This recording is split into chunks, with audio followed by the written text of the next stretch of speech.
Ore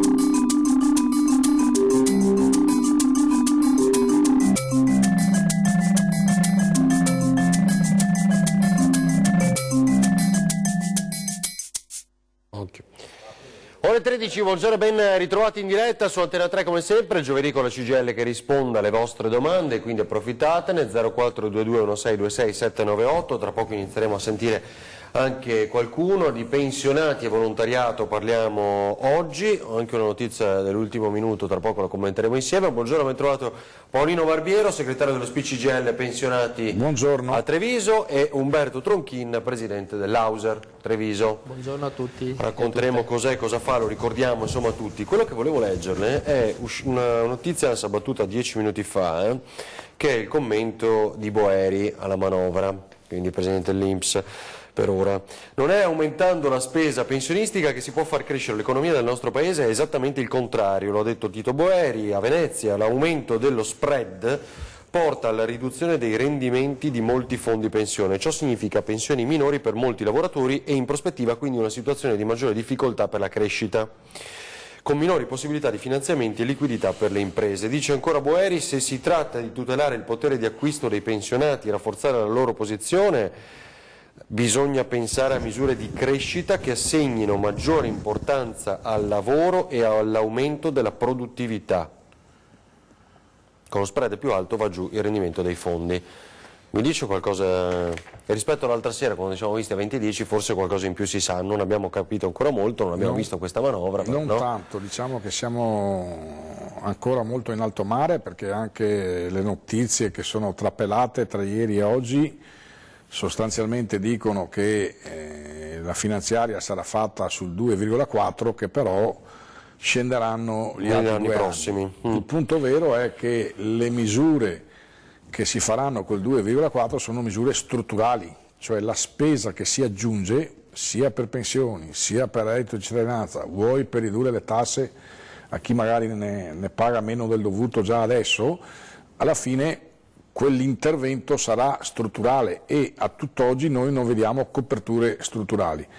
Per cui è chiaro che i mercati sono ancora in turbolenza ed è anche chiaro che l'interesse sul debito nel suo insieme pesa su tutto quello che ci gira attorno, tra cui anche i fondi, e quando parliamo di fondi previdenziali parliamo di tutti quei fondi che sono di tre tipi: quelli contrattuali, quindi fatti attraverso i contratti nazionali di lavoro, quindi penso al fondo Cometa, che è quello più conosciuto, che riguarda gli oltre 1,5 milioni di metalmeccanici in Italia, il fondo Arco che riguarda quelli che lavorano nel legno e via a seguire, perché poi ogni categoria ha costruito il fondo. È chiaro che questi fondi per generare risorse per pagare poi, quando queste persone vanno in pensione, un'aggiunta alla pensione, non l'integrazione, definiamola così, alla pensione, diciamo INPS, quella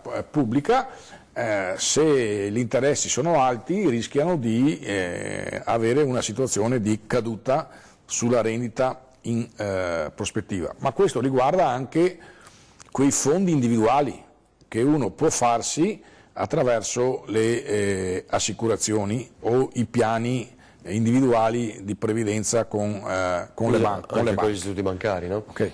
Oltre al fatto che poi comunque anche l'INPS, come abbiamo già visto, se i conti non tornano va a rivedere i coefficienti e i calcoli per costruire le future pensioni. Oltre al fatto che, l'avevamo detto già l'altro giorno, siamo tutti più contenti se si va in pensione prima, in termini generali, dentro la logica in cui invece dove bisognerebbe graduare, come ha proposto la CGIL, l'uscita a pensione in base anche a quando si comincia a lavorare, al tipo di lavoro che si fa e all'esposizione che quel lavoro ti dà nell'arco della vita lavorativa in termini di usurabilità della persona.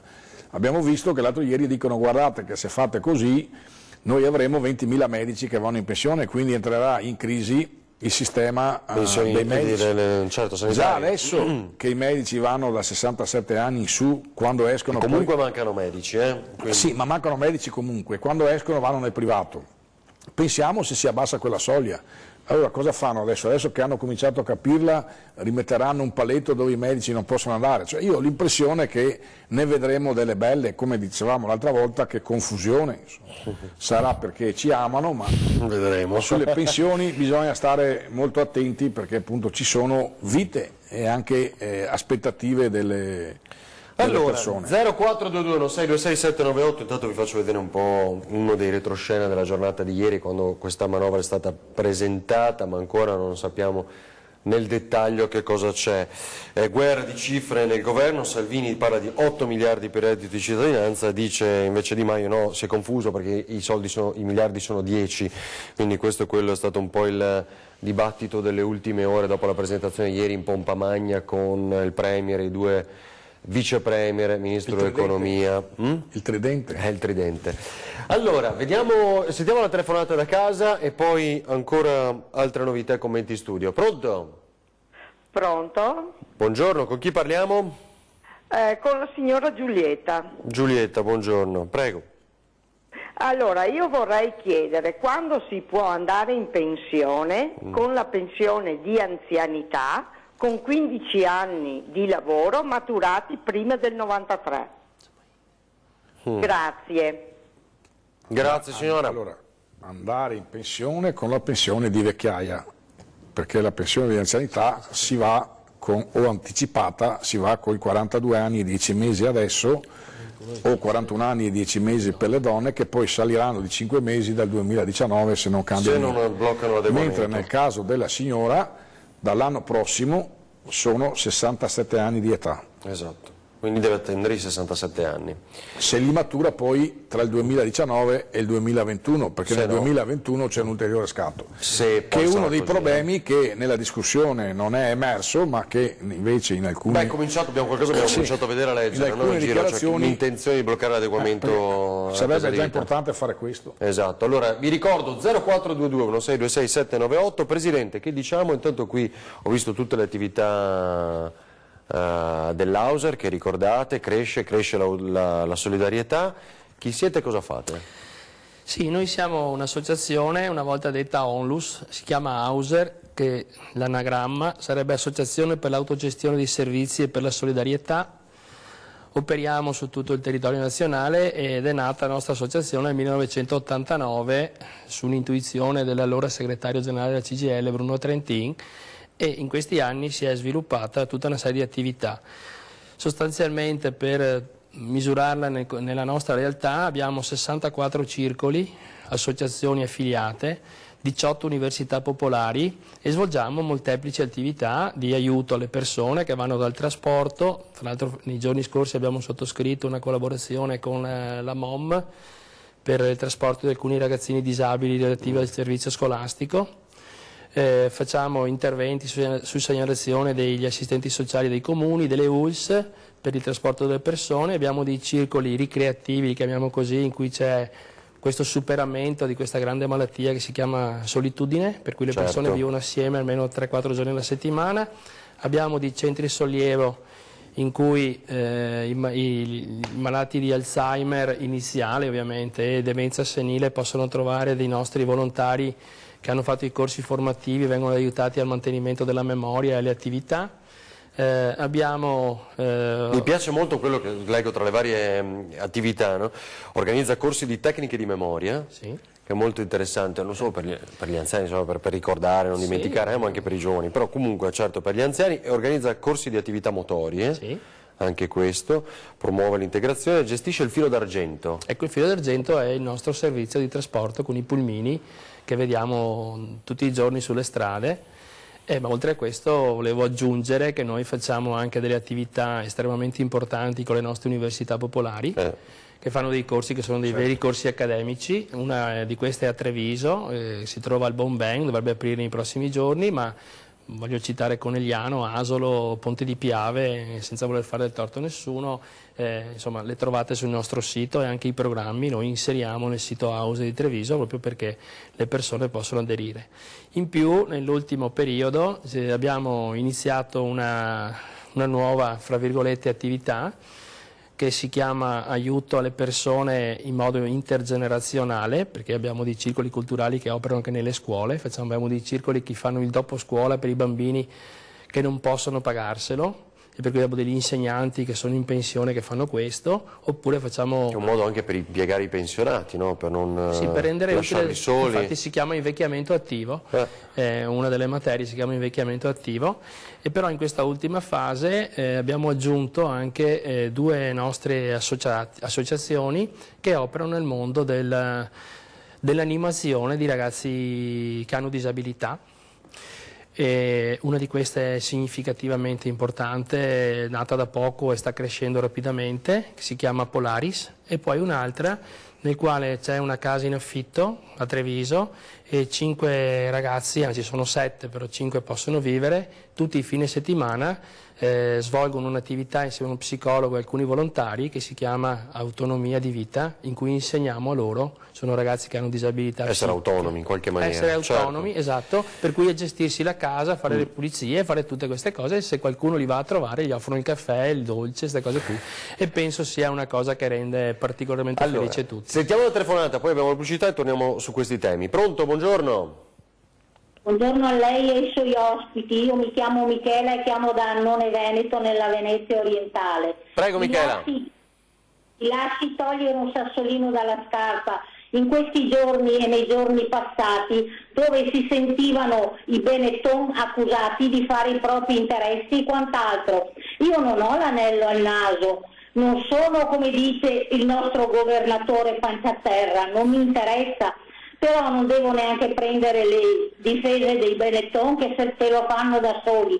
Chiedo semplicemente, è colpa dei Benetton o della politica che ha prodotto tutto questo? Io non credo che i Benetton siano i responsabili. Responsabili sarà la politica, la burocrazia, la giustizia che ha permesso tutto questo. E adesso vengo alla mia semplice domanda. Siccome sentiamo che parte di extracomunitari in Veneto sono ridotti alla povertà, mi chiedo e mi domando, è vero che continuano i ricongiungimenti? A che prova a questo punto, visto e considerato che parte di extracomunitari già sono ridotti in povertà in Veneto, se certo. Paolino Barbiero e gli altri... Grazie signora. Allora, diciamo, non siamo proprio centrati sul tema, però ho capito che aveva voglia di esprimere questa sua opinione e questa domanda. Ci rivediamo tra un minuto e rispondiamo e vi facciamo vedere una notizia su questo, tra poco.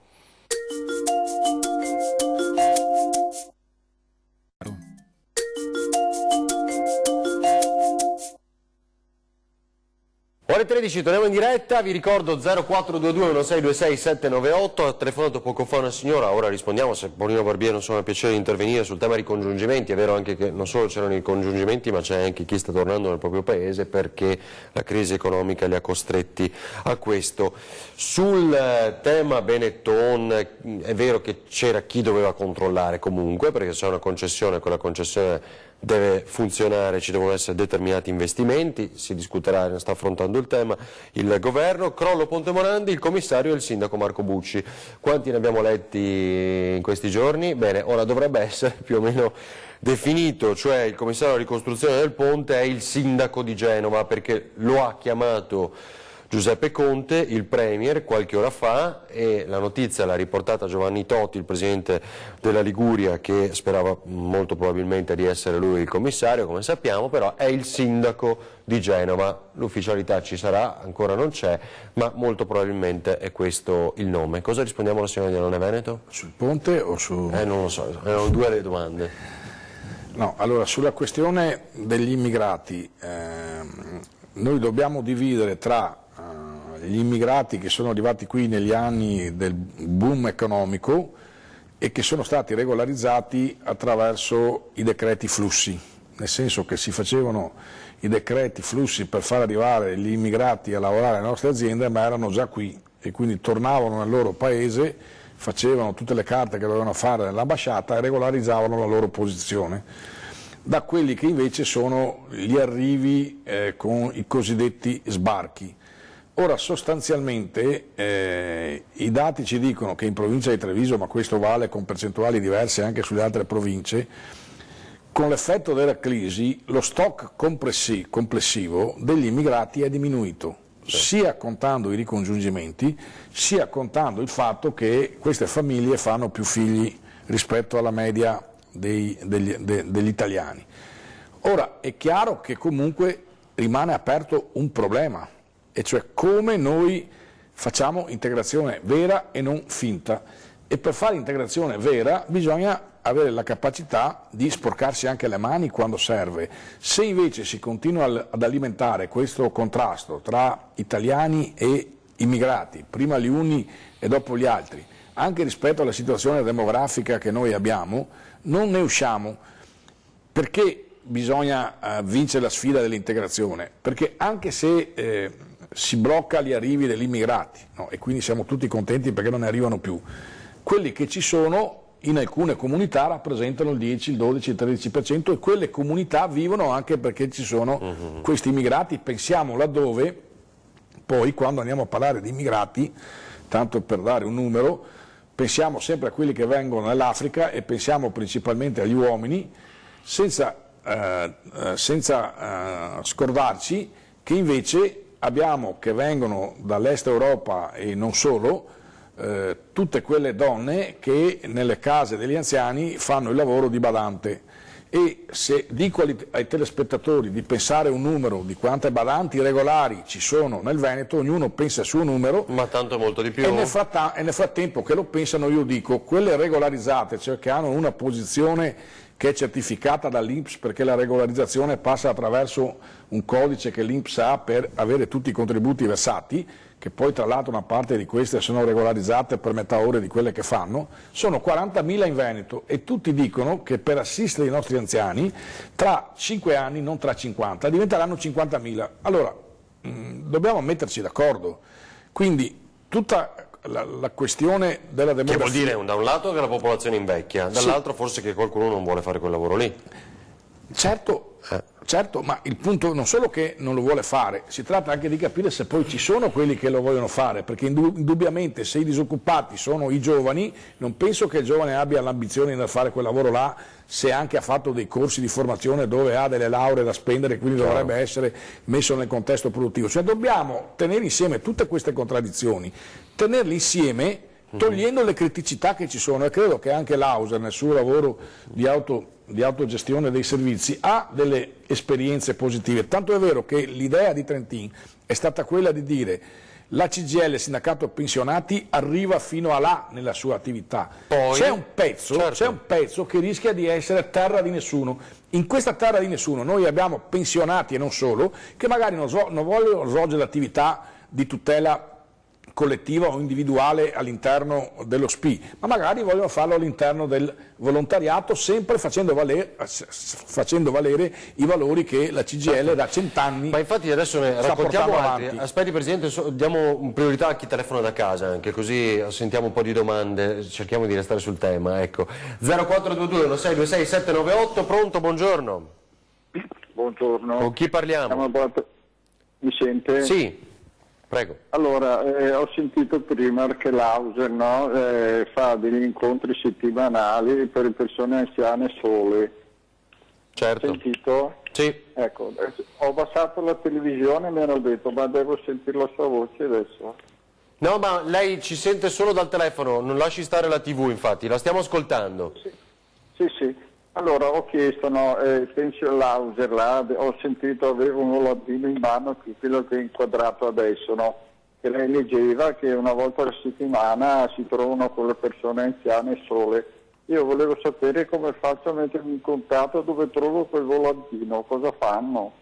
Non so se avete sentito. Presidente? Certo, sì, grazie. Intanto grazie della telefonata, e volevo chiederle dove abita, perché così le posso indicare il circolo più vicino alla sua residenza, visto che abito a Sant'Artemio, mi dica, non so se mi sente. Sì, allora ce n'è uno a Villorba, l'università è a Treviso e si trovano al Palazzo Bomben, che è vicino dove sono i Carabinieri, via Cornarotta.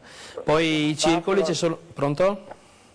Poi c'è il circolo di Villorba, abbiamo circoli importanti, Dosson di Casier, San Trovaso, Casale sul Sile, mi ascolti, Spresiano. sono andato qualche volta alla Fondazione Benetton, là diciamo, no? Sì? Mi senti? Sì, la sento. Posso andare a chiedere là per avere quel volantino che Sì, però in mano?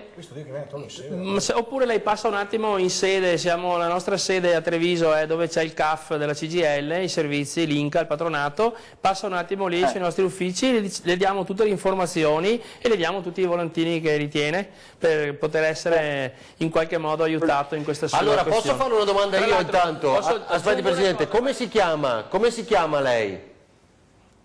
Mi chiamo Carlo Pavan. Allora Carlo, aspetti, Carlo, se prende carta e penna le diamo anche il numero di telefono, perché magari andare in una sede può essere a volte più complicato, no? Invece così facciamo un servizio pubblico, può esserle utile. Se prende carta e penna le do il numero, poi mi dica quando è pronto. Ma cosa le piacerebbe fare? Non sento niente. Cosa le piacerebbe fare? Vado a sentire, parlo con qualcuno, mi consigliano loro cosa posso fare. Bene, benissimo. Se ha carta e penna il numero è 0422 Sì. 40 40 92 13 92 13. A che ora posso Dalle chiamare? 9 fino a mezzogiorno c'è sempre qualcuno che risponde. Bene, Grazie. grazie a lei, buongiorno. Presidente, vuole aggiungere? No, volevo aggiungere che in molte situazioni ci sono delle persone che non riescono a andare in macchina o altro e abbiamo una nostra rete di volontari, qualche volta li andiamo a prendere se ce lo chiedono. Certo. Perché l'aiuto deve essere totale a 360 gradi. Anche questo è importante. Sì. Allora, ci fermiamo un minuto, poi raccontiamo di nuovo, entriamo nel dettaglio di alcune attività, anche quelle che abbiamo citato poco fa. Tra poco.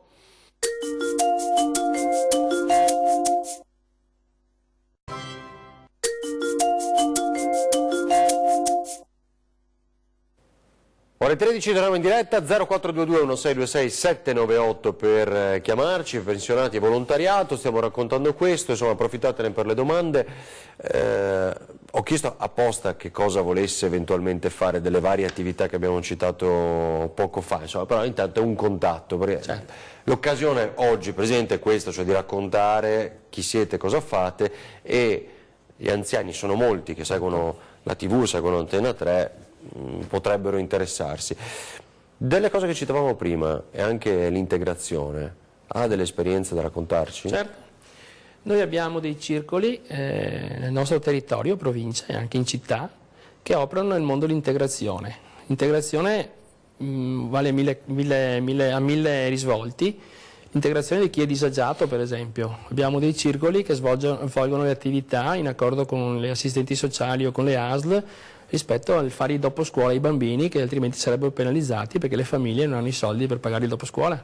Abbiamo dei circoli che operano nel mondo dell'immigrazione, le cito uno di Treviso, si chiama Cittadini del Mondo, l'associazione, in cui una signora che ha fatto la sarta tutta la vita e che si è riscoperta insegnante a 87 anni e che oggi 87 anni. E adesso questa signora ha un gruppo di ragazzi migranti extracomunitari che stanno imparando l'arte della sartoria e producono camicie, vestiti, gonne, modelli, fanno il cucito lì in una nostra sede. Migranti, quindi maschi o donne? Maschi e femmine, sì. Beh, questo è straordinario, bisogna raccontarlo.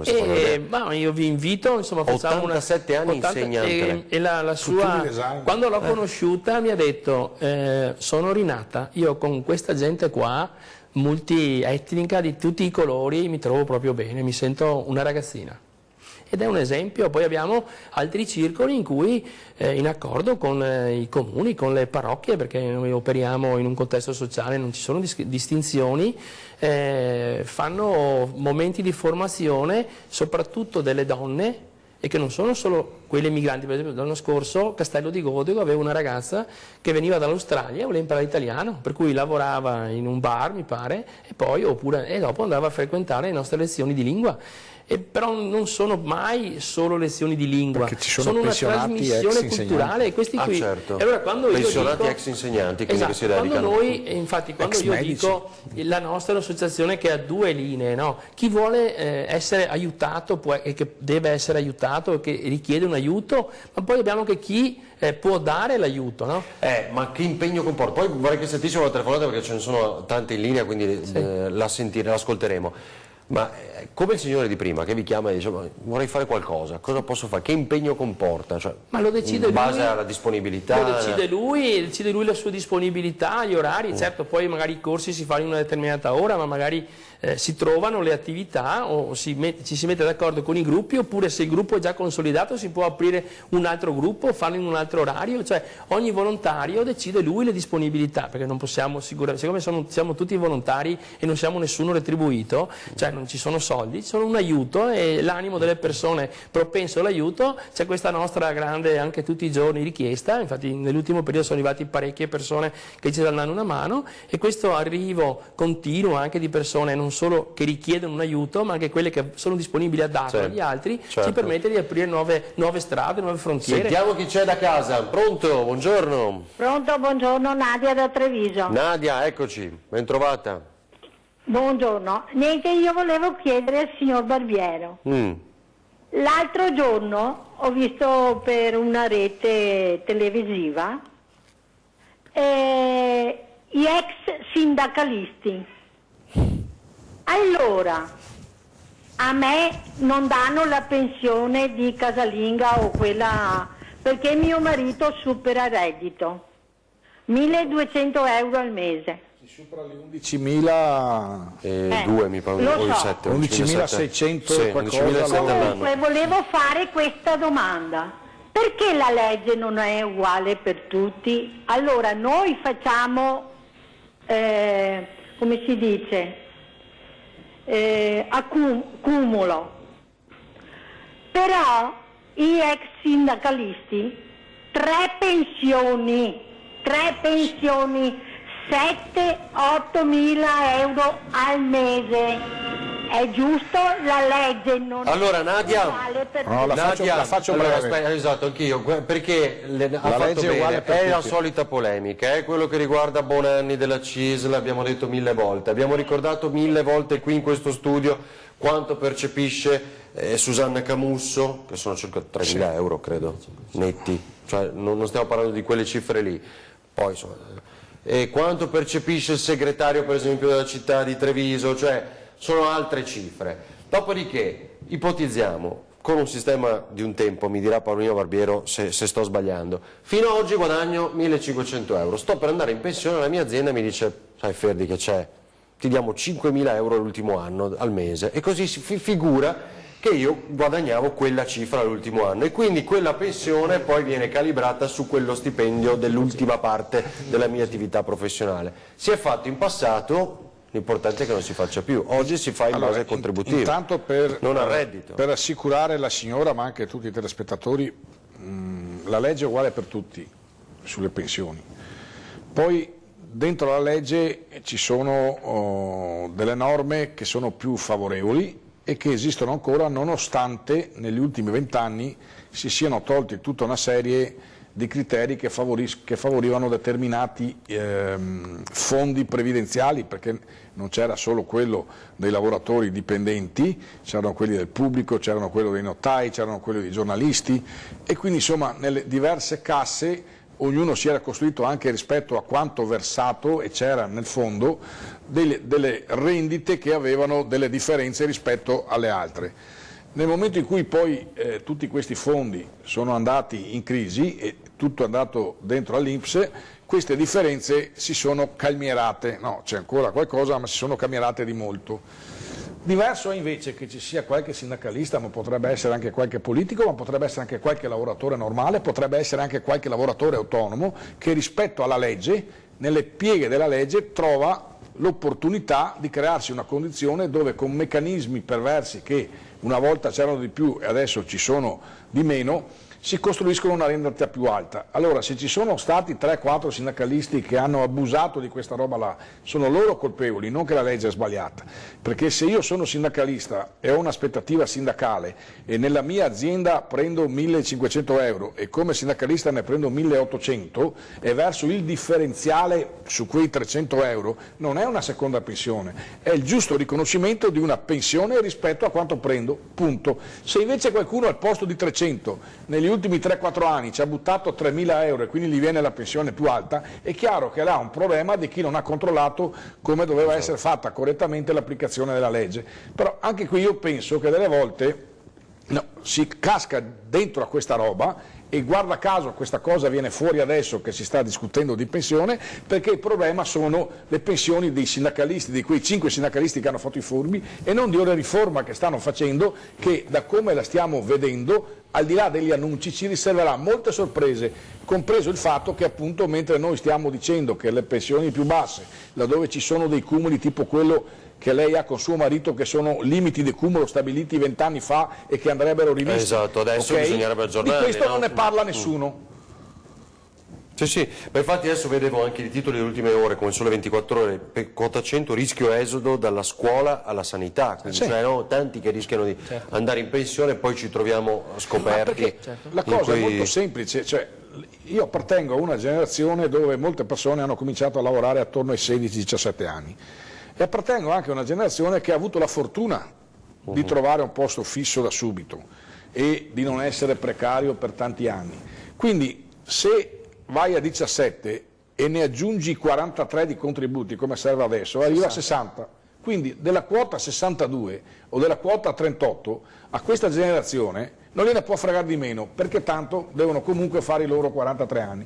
C'è invece quella generazione che per motivi che ha cominciato a lavorare tardi, perché ha studiato di più prima, poi bisogna vedere se lo studio gli è servito o meno, oppure le donne che sono entrate e uscite dal mercato del lavoro, perché succede così principalmente con le donne, che alla fine con 38 anni di contributi e 62 di età possono andare. Guardate che 38 anni di contributi, se sono effettivamente lavorati, sono 5 in meno di chi ne versa 43, e questo deve essere chiaro. E dentro a questo meccanismo un conto è se appoggi questa uscita a chi fa un lavoro usurante, quindi lavora nelle case di riposo, deve assistere persone anziane, deve movimentare le persone anziane. No, magari hai 62 anni e puoi trovarti anche un 65enne, un 70enne in casa di riposo, diventa complicato. Hai lavorato nelle linee di montaggio. L'altro conto è se fai uguale per tutti anche chi fa un lavoro impiegatizio, anche chi fa il sindacalista, ok? Quindi alla fine stiamo scoprendo adesso che vengono fuori queste contraddizioni. Vi leggo un ultimo aggiornamento, anche questo è importante, sul documento di programmazione economica e finanziaria, il DEF, che sapete entro il 15 ottobre poi va approvato, già presentato in Europa, arriva adesso in Parlamento, quindi devono discuterne. La Lega precisa che la quota 100 arriva a febbraio e che costa 7 miliardi.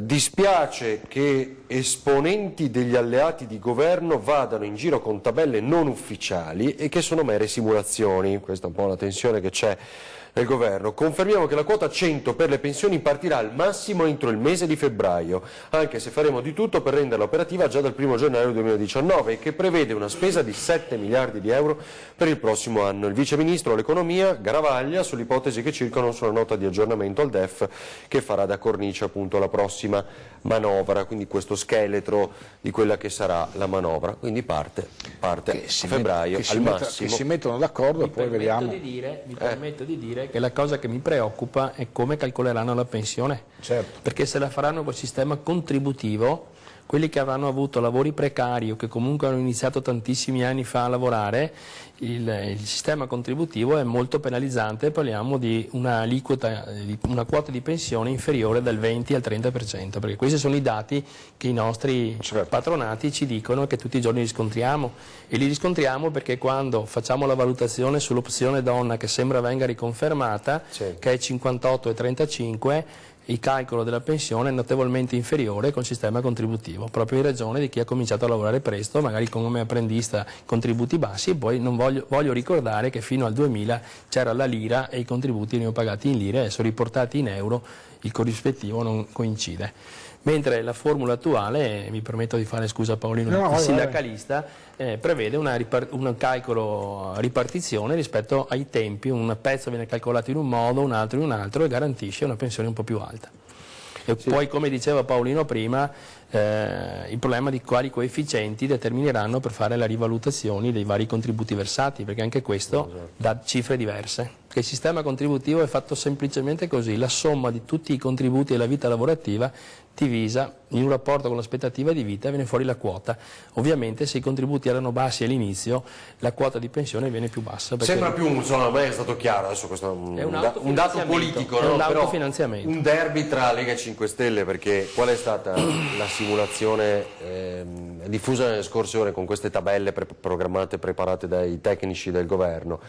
Che questa quota 100 che abbiamo detto, il Vice Ministro sostiene debba partire entro febbraio, meglio gennaio, ma febbraio 2019, pare partisse marzo-aprile dell'anno prossimo, che guarda caso è lo stesso periodo in cui dovrebbe partire il reddito di cittadinanza, quindi non può partire prima una cosa poi l'altra, probabilmente nell'equilibrio comunque di un governo Lega e 5 Stelle con i due pilastri. No? Ma bisogna far partire tutto prima delle elezioni europee intanto. Ecco, io volevo arrivare a quello. Poi c'è maggio. Sono arrivato europee. io. Insomma, non dimentichiamo un dato di lettura politico che potrebbe essere ci sono anche poi questo. maggio-giugno, in giugno 2/3 dei comuni vanno al voto, anche qualche regione, quindi c'è anche una prova, un banco di prova, insomma, per capire se tra le promesse e le scelte c'è stata una coerenza oppure una incoerenza. L'importante è che siano scelte e decisioni buone. Che siccome la comunità europea ci ha posto dei vincoli un po' più rigidi rispetto a quelli che pensavano, pagandolo per 3 mesi in meno significa mettere a disposizione meno risorse nell'anno 2018.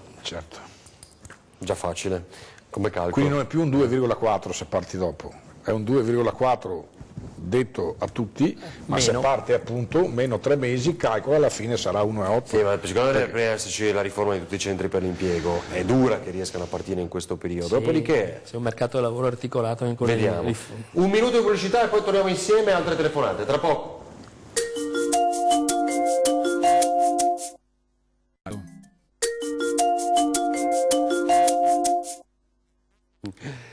Ore 13, 0422 1626 798, vado a memoria, ma Andre sai che sono un dramma. 1626 798, ce l'ho fatta, grazie perché è ricomparso in grafica. Pensionati e volontariato, è così, pensionati e volontariato, se avete altre domande ne approfittiamo perché veramente abbiamo meno di 10 minuti ancora. C'è in ballo la riforma del terzo settore, quindi riguarderebbe anche voi? Sì, la riforma del terzo settore modifica sostanzialmente tutta la questione dell'assistenza delle onlus che facevano volontariato. È una cosa che noi abbiamo condiviso, anche se alcuni aspetti li consideriamo un po' troppo labili, perché permette di avere una trasparenza. Noi eravamo in presenza di associazioni di volontariato, per cui che avevano tutta la condizione di fiscalità che venne garantita alle onlus, alle associazioni stesse, che facevano, che ne so, il circolo del golf, il circolo ippico, no? E poi adesso con questa nuova riforma non è che uno può inventarsi una sua associazione di volontariato, ma viene riferito tutto alla trasparenza, per cui ha una dimensione anche di un certo tipo, non sono più individuali, devono essere associate e queste devono per garantire appunto tutte le questioni burocratiche e tutte le questioni fiscali che vengono concesse come agevolazioni a questo mondo. Per cui anche questa cosa va sicuramente all'indirizzo positivo. Speriamo che adesso i decreti attuativi, gli ultimi che dovrebbero uscire, siano sul solco di quelli che sono arrivati, e questo ci permette di avere una condizione anche di trasparenza, perché il volontariato è un mondo serio, un mondo importante, è un mondo in cui la gente veramente si avvicina e dà la propria disponibilità all'aiuto agli altri in termini assolutamente volontari, e ripeto, non retribuiti su nulla, e non possono esserci furbi che modificano questo mondo. Io considero il mondo del volontariato, ma mi pare che sia un dato, che è un'esperienza tutta italiana, perché nelle altre parti dell'Europa e del mondo ci sono le imprese sociali, che sono un'altra cosa.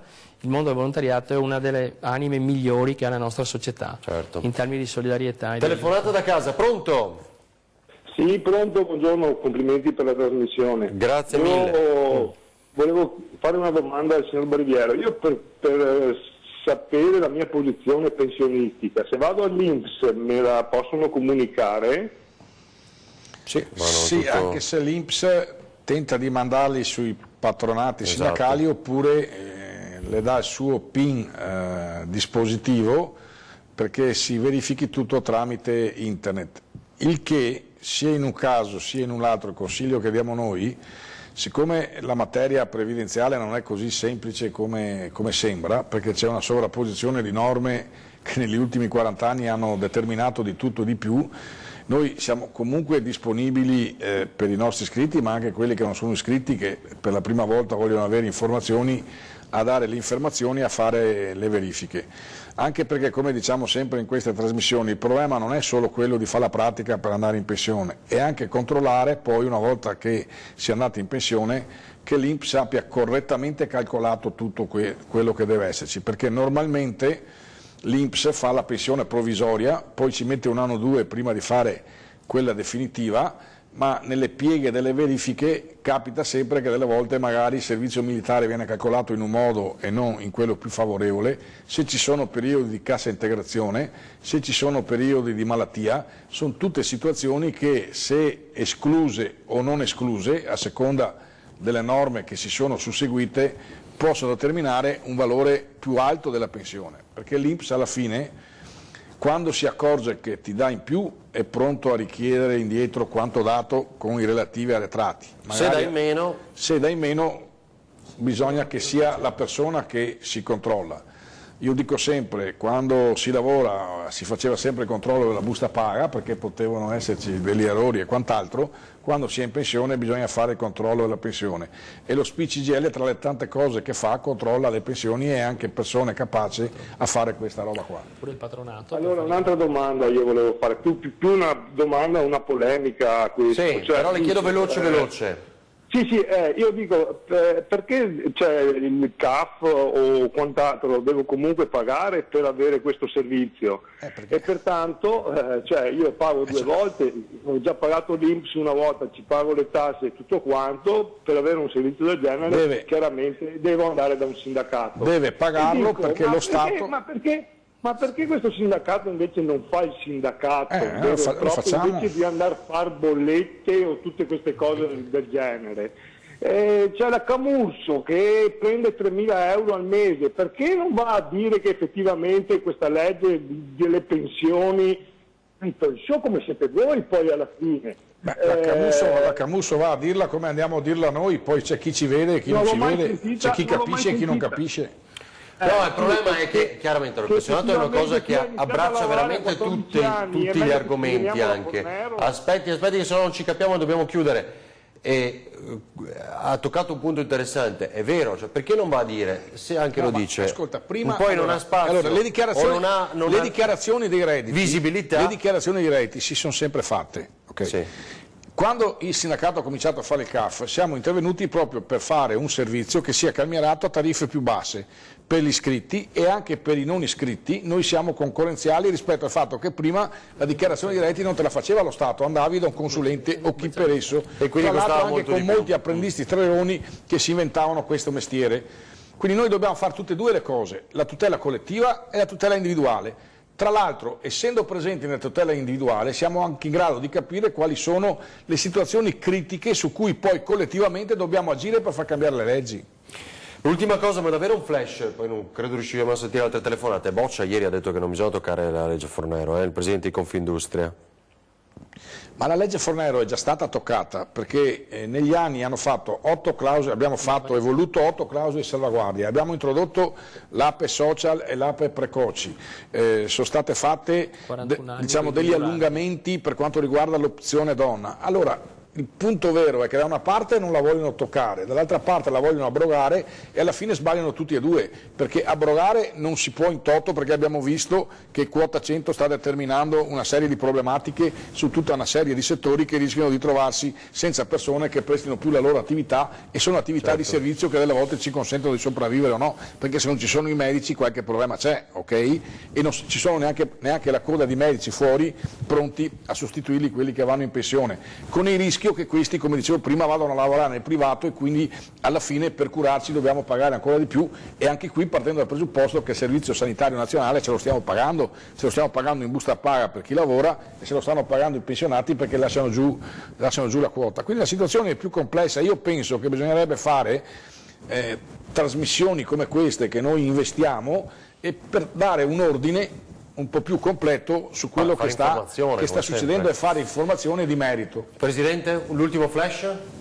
L'ultimo flash è un appello, insomma, le persone che hanno bisogno sanno dove trovarci. Se ci sono persone, come si diceva una volta, di buona volontà, che vogliono mettersi a disposizione perché sono in pensione, voglio solo dire che io sono pensionato, ma sono andato via con 42 anni e 6 mesi nel 2015, per cui non me la sono inventata la pensione e percepisco una pensione che in base ai contributi che ho versato, per cui no, anche se ho fatto per tanti anni, anche se non ero dipendente, ma ho fatto per tanti anni anche attività sindacale, volevo dire che chi invece vuole dare una mano, si sente ancora di essere utile alla società, a portare la propria esperienza, è il benvenuto in Hauser. Bene, che tra l'altro in tutte le sedi della CGIL ci sono riferimenti anche dell'Hauser. Grazie a Umberto Tronchino, Paolino Barbiero, voi per averci seguito. Ricominciamo alle 18:30 con i telegiornali, non dimenticatelo, poi questa sera 20:10 con Simonetta Rubinato e Jacopo Berti. Grazie, buona giornata.